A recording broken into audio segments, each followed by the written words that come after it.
Ketika dia mengambil air untuk dibasuhkan ke wajahnya ini, dia merasakan sakit yang luar biasa. Rasanya itu Desi bilang seperti banyak luka perih yang disiram dengan alkohol.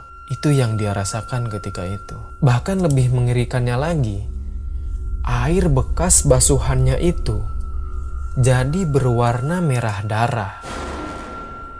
Desi mencoba untuk meraba wajahnya, dan kalian tahu apa yang ada di wajahnya. Pastikan kalian sedang sendirian. Selamat datang di podcast Horor Demit, channelnya para pecinta horor. Assalamualaikum sobat horor, kembali lagi bersama saya Dimas di podcast Horor Demit. Masih di segmen Nyari Mamat, nyarita horor malam Jumat. Kali ini kita mendapat kiriman cerita dari salah satu sobat horor, di mana beliau pernah mengalami jadi korban santetnya, ilmu hitam. Wah, mengerikan. Cerita selengkapnya seperti apa? Pokoknya simak video ini sampai selesai. Jangan lupa pasang headsetnya, matikan lampunya. Pastikan kamu sedang sendirian.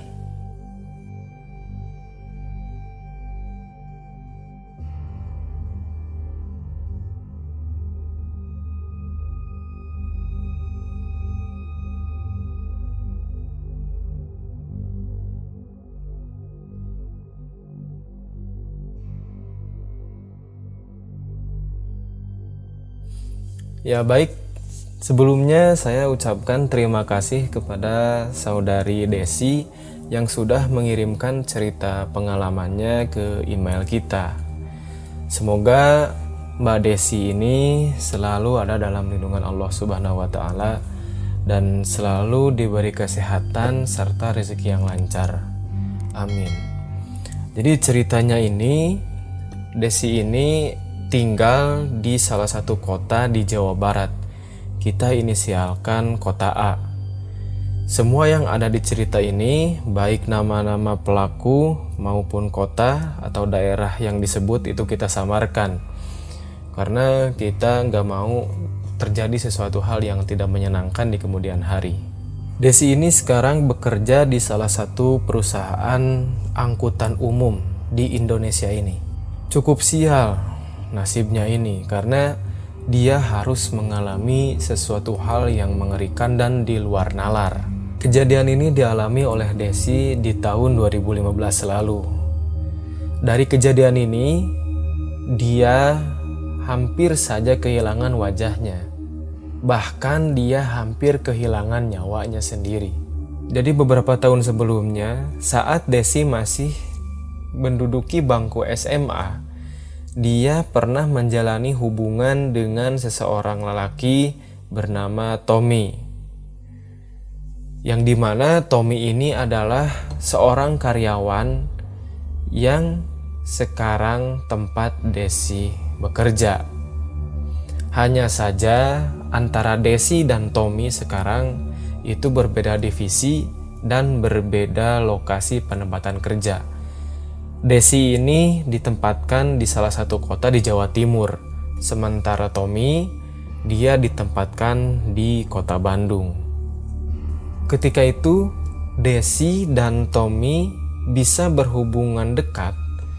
Itu karena Tommy sering melihat Desi melewati kantornya sepulang sekolahnya.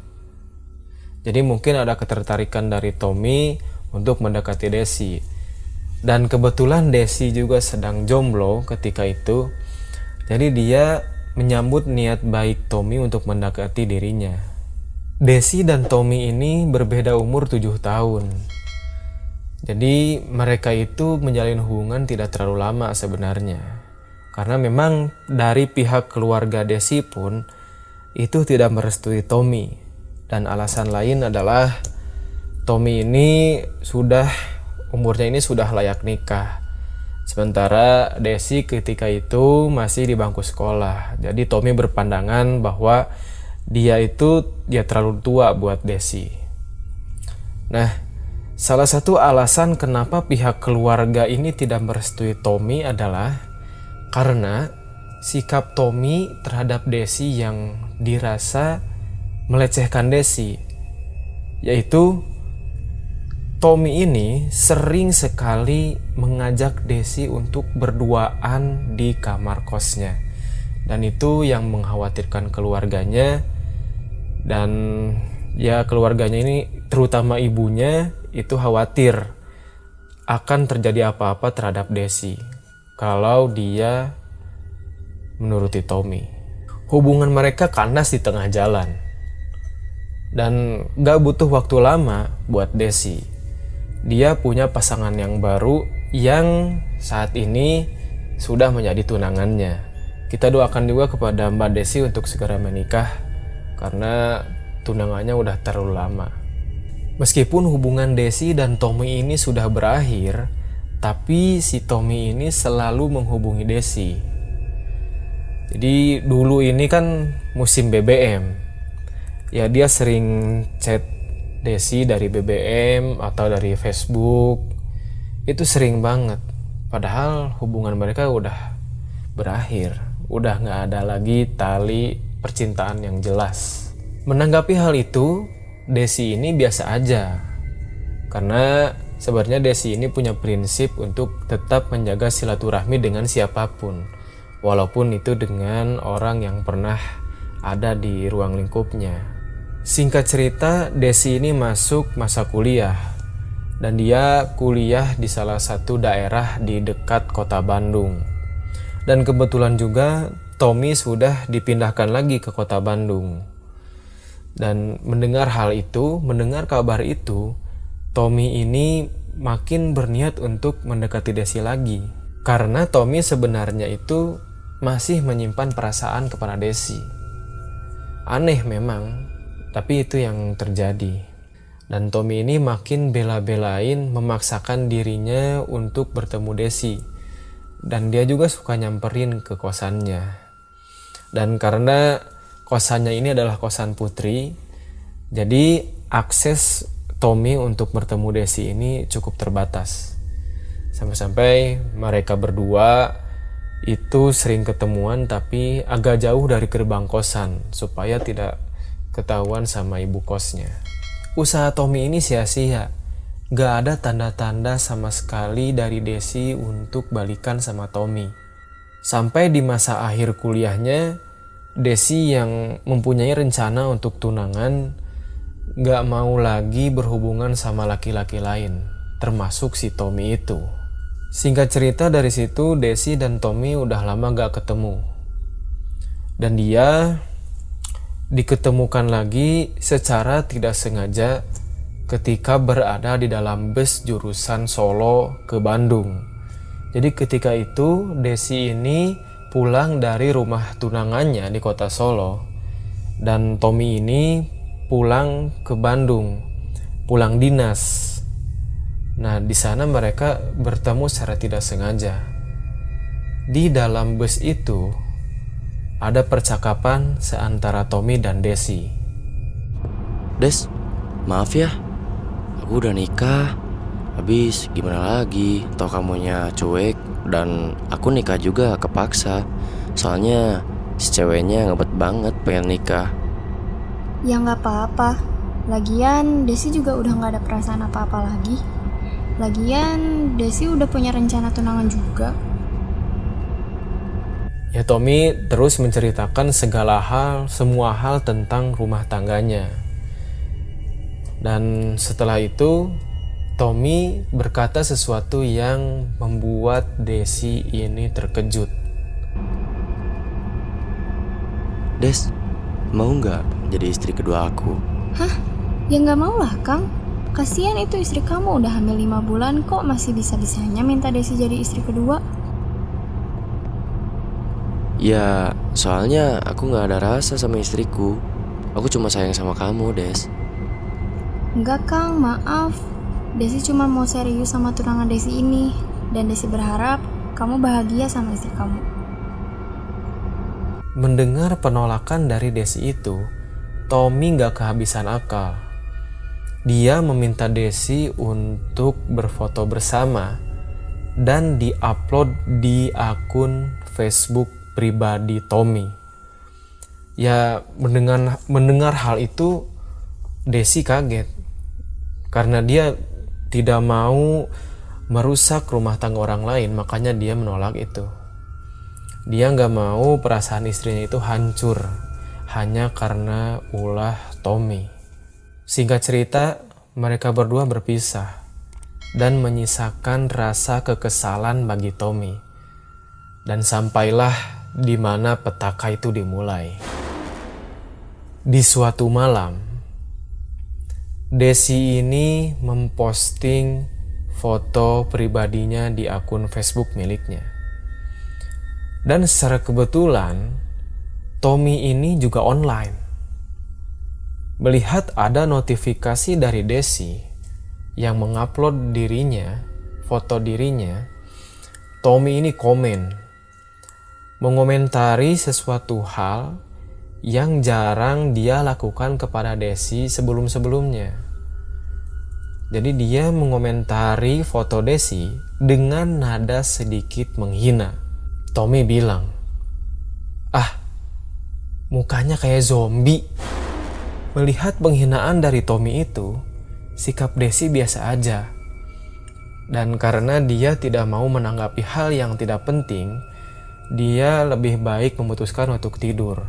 Di pagi harinya, ketika Desi bangun dan ingin mengambil air wudhu untuk sholat subuh, ketika dia mengambil air untuk dibasuhkan ke wajahnya ini, dia merasakan sakit yang luar biasa.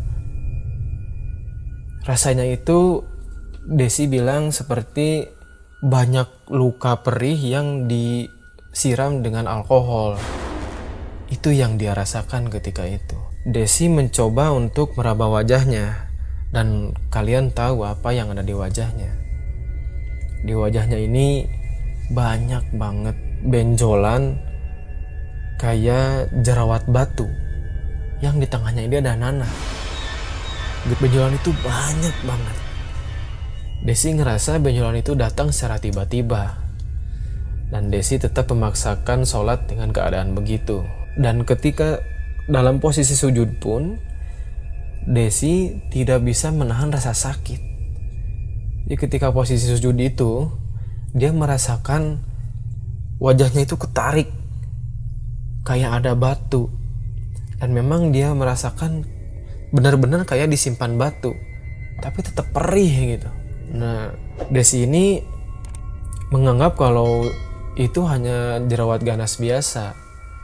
Makanya dia dengan dibawa oleh orang tuanya ini berobat ke klinik-klinik di berbagai kota, dan dokter bilang bahwa Desi ini mempunyai peradangan di kulit wajahnya. Tapi anehnya, semenjak benjolan itu ada, Desi ini sering memimpikan hal-hal yang menjijikan. Di setiap malam, Desi ini sering mimpi di area yang penuh ular, kecoa, belatung, apa itu yang hewan-hewan yang menjijikan itu berkumpul. Itu Desi hampir setiap malam bermimpi kayak gitu.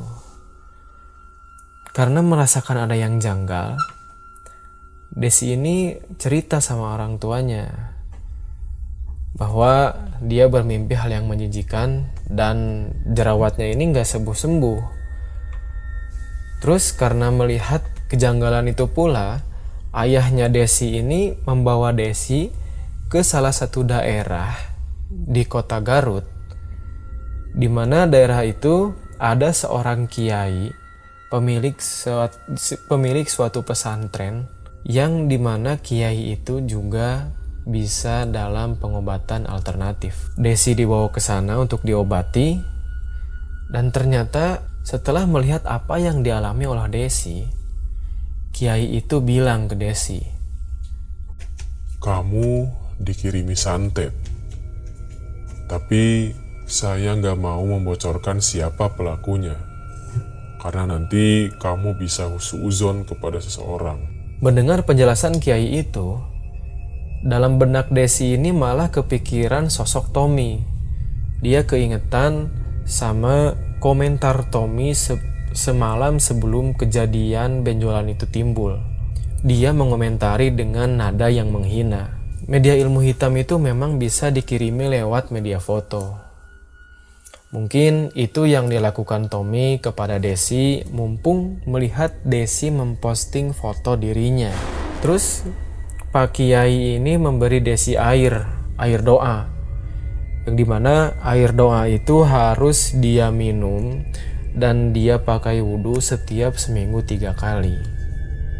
Dan pertama kali Desi memakai air itu untuk wudhu, dia lagi-lagi merasakan rasa sakit yang luar biasa. Seperti disiram air alkohol itu. Bahkan lebih mengerikannya lagi, air bekas basuhannya itu jadi berwarna merah darah. Dan alhamdulillah setelah sebulan lamanya Desi ini berangsur membaik. Dan dia bersyukur karena dia bisa sembuh. Dan kiai itu pun bilang, katanya sebelum Desi ini ada 2 wanita yang kondisinya sama. Jadi ada benjolan, tapi bukan cuma di wajah. Kalau Desi masih untung di wajah. 2 wanita itu dia udah menjulur ke leher-leher. Bahkan kata kiai itu bilang, kalau ini dibiarkan, ini bisa menjulur ke seluruh badan. Bahkan kalau tidak diobati, katanya korban bisa meninggal dunia. Kiai bilang bahwa pelaku ini memanfaatkan kondisi Desi yang sedikit berjerawat. Jadi ketika Desi ini memposting foto, dia memang sedikit berjerawat. Dan itu yang dimanfaatkan oleh pelaku ini, oleh Tommy ini.